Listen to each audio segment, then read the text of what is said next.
زما د اسلام قابل قدر او ډیر زیات محترم مسلمانانو خویندرونو، نن چې کومه زموږ وظیفه ده ډیره زیاته عظیم شانه وظیفه ده.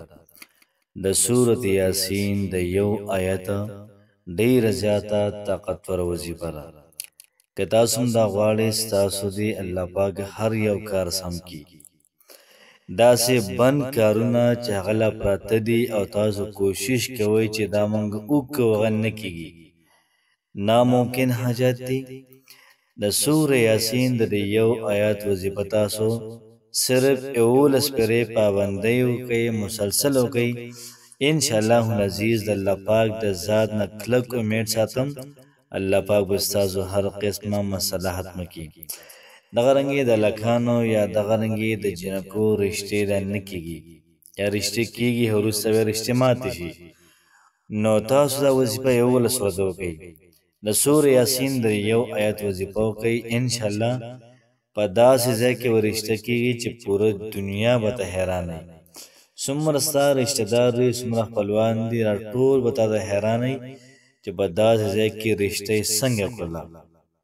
بعضې کارونه داسې وي چې هغه مشکلات دي، پریشانۍ وي، تکالیف وي، مسایل وي او دغه مسایل نه حل کیږي. د هغې لپاره هم دا وظیفه وکړئ. چېرته داسې مسایل وي، داسې تکالیف وي، داسې پریشانۍ وي چې هغه پریشانۍ ته له زور درکئ، هغه تکالیف ته خفه کوي، هغه پریشانۍ ته داسې حیرانۍ چې خدای پاک یې سبب کوم سره. په داسې حالاتو کې د سورت یاسین د دې یو آیت وظیفه ډیره زیاته د کمال ده او ډیره زیاته تجربې محترم په دې باندې خلکو کړي دي.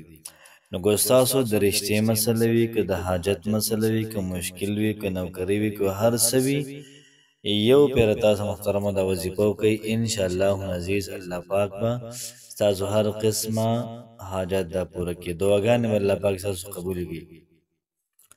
بسم الله الرحمن الرحیم. شروع کوم د ډیر زیات بخونکي او د ډیر زیات مهربان رب په نوم باندې. زه ګواهي ورکوم د دې خبرې چې د الله پاک نه علاوه د عبادت لایق بل څوک نشته. نبی کریم صلی الله علیه و آله وسلم د الله پاک بنده او د الله پاک رسول دی.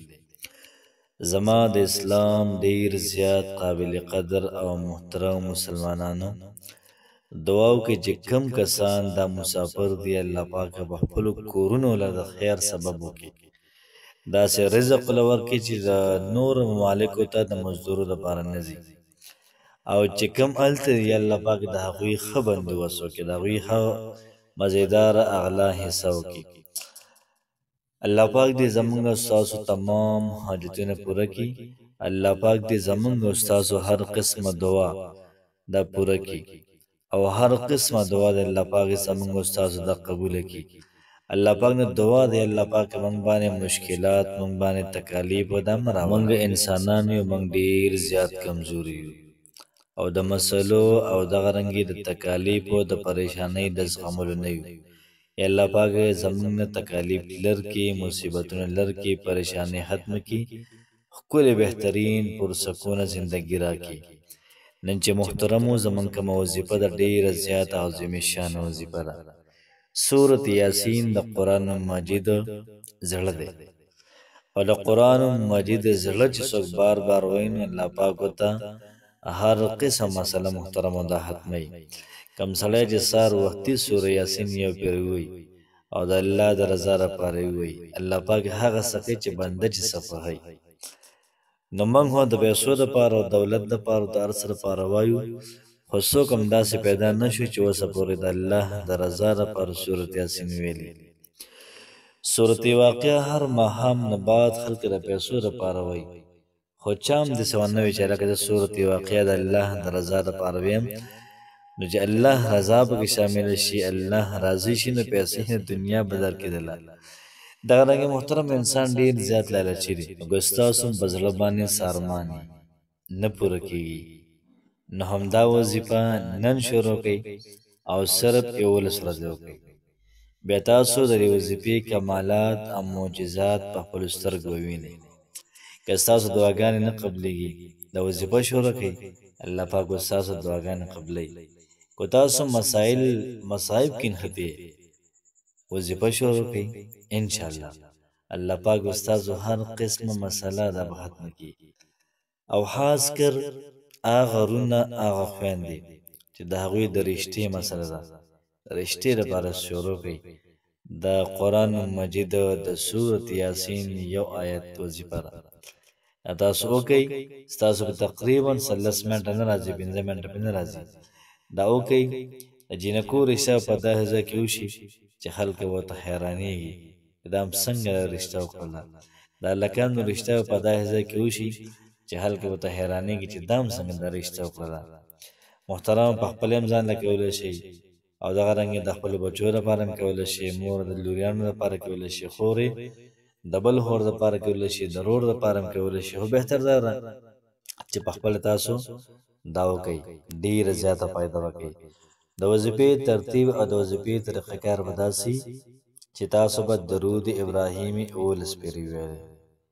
11 پېرې تاسو درود ابراهیمي وي، کوم چې د مانځه درود شریف دی.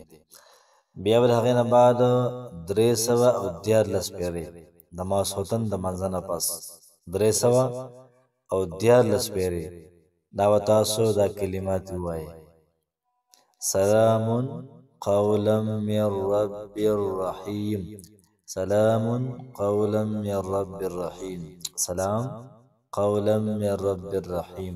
دا به 314 پېرې دا کلمات ووایئ، مکمل په توجه سره، مکمل د زړه نه، بلکل داسې انداز کې به تاسو دا ووایئ چې الله پاک اوس اوري او فوراً یې قبلوي. او که تاسو ټي وي هم ګورئ او سره وظیفه هم کوئ، خبرې هم کوئ، وظیفه هم کوئ، نو بیا به اثر بلکل نه کوي. نو کوشش محترم وکړئ چې وظیفه ډېره د کمال ده، په خپله هم وکړئ او شیر کړئ مخکې. لکه څومره کسانو ته مسایل وي دا وظیفه کوي، نو که ذکر شروع کړو نو ستا هم به سره او پرې ذکر کې زما هم سره، او څومره کسان مخکې شیر کړي د ټولو به سره.